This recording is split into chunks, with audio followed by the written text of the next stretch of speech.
Tinatakot ho tayo guys ng isang retired PMA class na si Captain Clemente Enrique.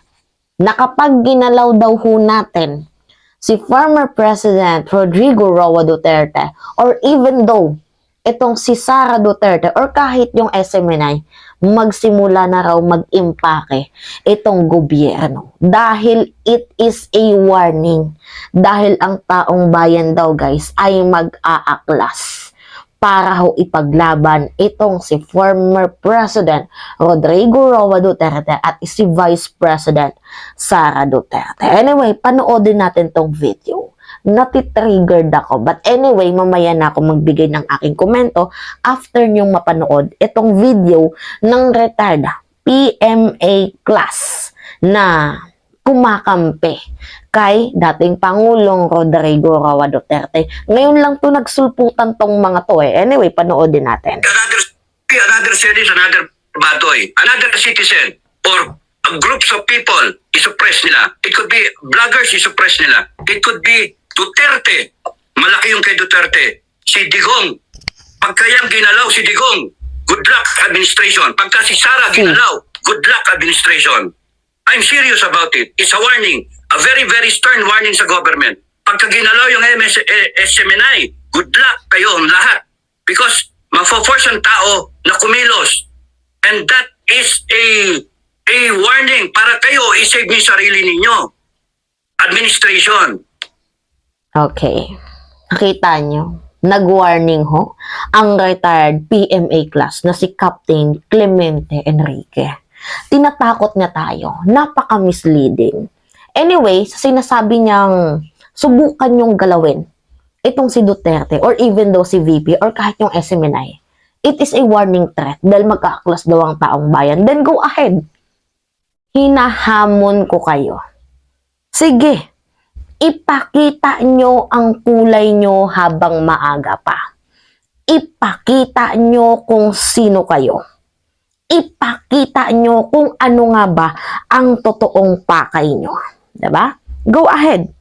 Ipakita mo kung sino ka para malaman ng taong bayan kung gaano kayo kawalang malasakit dito sa ating mga mamamayang Pilipino. Ako guys personally, diba binanggit ko na sa inyo, itong taong to, itong mga matatanda na to, ewan ko, hindi ko naman sa nila lahat guys kasi meron talagang mga matatanda na kapag tumanda, medyo nagiging ulyanin. Siguro medyo kasama na to dito sa mga nagiging ulyanin. At meron din namang mga bata pa, pero utak, sinto-sinto. Diba bagay silang magsama, silang mga yan. But anyway, diba napapansin nyo guys, ngayon lang, nagsulputan tong mga taong to. Ngayon ko lang sila narinig.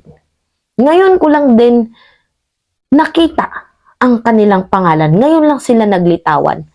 Bakit kaya? May utos ba? May pera ba? Diba? Nung panahon, nung December 15, na dinidinig ang kaso ni former President Rodrigo Roa Duterte laban ho sa grave threat na sinampang kaso ni Franz Castro laban kay Digong doon sa QC prosecutor. Nasaan kayo? Hindi namin kayo nakita. Diba? Nasaan yung suporta nyo kay former President Rodrigo Roa Duterte? Wala. Diba? Kapansin-pansin na naglitawan tong mga to. Wala pa yung ICC pero takot na kayo. Diba? Hindi pa nga fully nakakapasok kasi hindi pa binabalita. But anyway, sabi naman talaga, nakapasok na talaga ang ICC pero it is a secret muna para, you know, surprise na mga namamasko para kay Digong. But anyway, hindi pa nga fully na nakakapasok ang ICC. Takot na takot kayo na pag ginalaw itong si Duterte or pag ginalaw itong si VP Inday ay mag-aaklas ang taong bayan.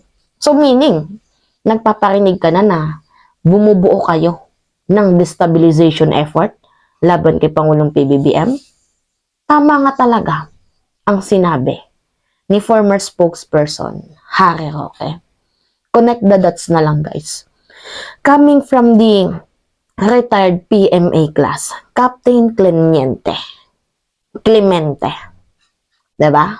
So, kayo-kayo pala. Itong mga retired PMA class na nakausap, di umano, hindi ako sigurado, ni former President Rodrigo Roa Duterte na bumubuo ng destabilization effort kung sakali man, 'di ba, na hindi nyo na magustuhan ang polisiya ni Pangulong PBBM dahil hindi pareha sa inyo.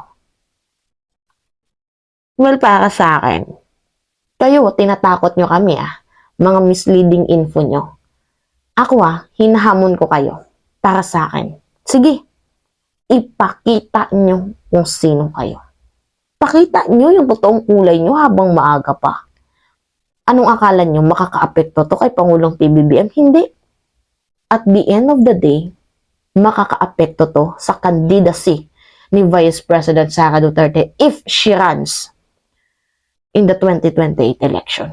Imbis na pabanguhin nyo ang pangalan ni VP Inday, ang ginagawa nyo, pinapabantot nyo palalo. Binababoy nyo, binabaho nyo. Nagmumukha ng masangsang ang pangalan ni VP.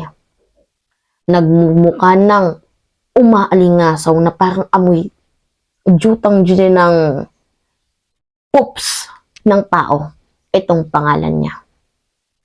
Diba? Ito pa guys, meron pa siyang sinabi. Basahin natin ito Sabi niya, ubos na ang pasensya ng tao. Pero may standard na iniwan ng Duterte in terms of how to run the government. Iyon ang hinahanap ng mga tao. Ito yung catch dito guys kasi sabi niya, now, if you start attacking Duterte, wala. You will go down. Yun ang problem. Then go ahead. Go ahead. Ipakita nyo kung ano yung kaya nyong gawin if ginalaw itong si former President Rodrigo Roa Duterte. Sabi niya, if you do not understand what the Filipino is thinking, how Filipino feels, and continue to suppress the Filipino people, good luck sa inyo. What does it mean, guys? Diba? Meron siyang pinapahiwatig. Destabilization effort ba yung magiging solusyon nyo? Nabuking na kayo ni General Browner. Pinaghugas kamay nga lang ni National Security Advisor Anyo. Nabuking na kayo. Hindi na malabo na gawin nyo yan. Kasi sa usaping tambalos-los issue pa lang, usaping confidential funds, malamang nag-iisip na itong si Digong ng destabilization effort laban kay Pangulong PBBM. Kaya huwag kami. Well, kung ito yung pamamaraan nyo para takutin kami, hindi kami natatakot.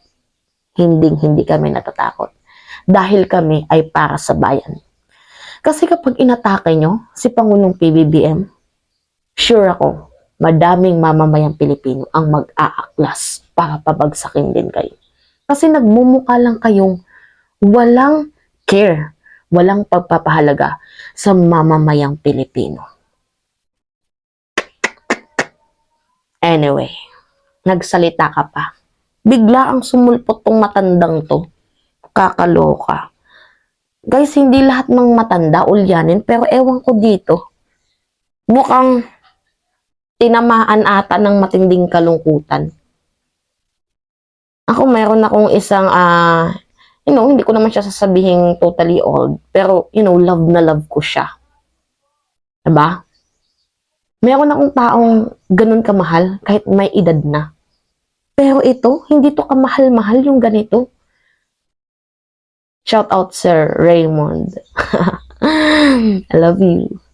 Anyway, yun lamang guys. It's me again, si Mima Alicia Nyot, nagbabalik ulit para sa ating panibagong video.